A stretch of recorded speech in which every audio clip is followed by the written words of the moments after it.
Really weird things about the royal family. Family secrets, strange traditions, and bizarre rituals are the standard for most families. After all, the things that make you and your relatives seem weird can also bring you closer together.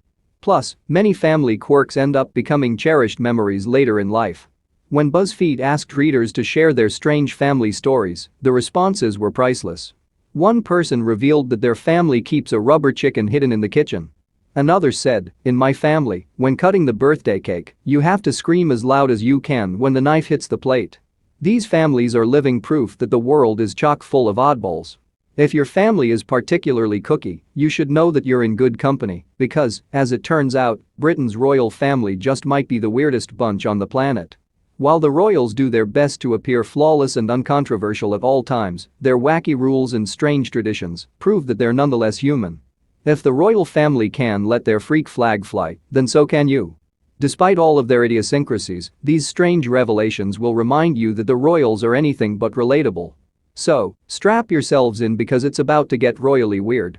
They have a peculiar superstition about ravens. Ravens have a powerful presence in myths and legends all over the world. In some Native American cultures, for example, the jet black birds represent creation and higher realms, per the American Museum of Natural History. However, many Westerners see the raven as an omen of doom and destruction. With their menacing eyes and haunting calls, it's easy to justify their eerie reputation. And as it turns out, even the royals are superstitious about ravens. The Tower of London is a castle almost 1,000 years old that sits in the heart of London. Legend has it that in the 17th century, 6 ravens took up residence in the structure, per historic royal palaces. King Charles II, England's ruler at the time, became convinced that the British Empire would fall if the birds ever left the tower. Centuries have passed, but a small group of ravens still roam the fortress grounds, acting as guardians to the Tower of London.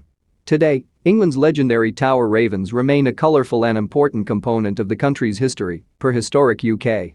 As you can imagine, the lifestyle of a royal tower raven is nothing short of lavish. The flock has its own caregivers, known as raven masters, who tend to their every need. Plus, the royal ravens get treated to extravagant meals, such as blood-soaked biscuits. They have to accept gifts, regardless of how strange. The royal family is known for their polite ways, so it's no surprise that this gracious bunch is required to accept any and all gifts. When it comes to the monarchy, gift-giving is no easy task. After all, the dynasty already has all of the riches they could ever want. Plus, thanks to a 700-year-old statute, they even own all of the sturgeons, porpoises, whales, and dolphins in British waters via Travel Plus Leisure. This begs the question: what do you get for the family that has it all? Turns out, the royal family has received a lot of heartfelt and personal gifts from the public. Admirers have showered them with some truly unique presents, including ketchup samples, boxes of mangoes, and a rug via the royal family. Britain's allies also go all out with their royal gift-giving. According to the Royal Collection Trust, Queen Elizabeth II received an assortment of extravagant foreign gifts during her reign, including 2 hippopotami from Liberia, a Nile crocodile from the Baranding people of Gambia, and an elephant from Cameroon. All of these creatures found permanent homes at the London Zoo. Despite the family's graciousness, some gifts do remain off-limits. For example, the board game Monopoly is a no-go with the royals. In 2008, Prince Andrew reportedly spilled the beans about this strange rule, telling The Telegraph that Monopoly is banned from palace game nights because the competition gets too vicious between family members.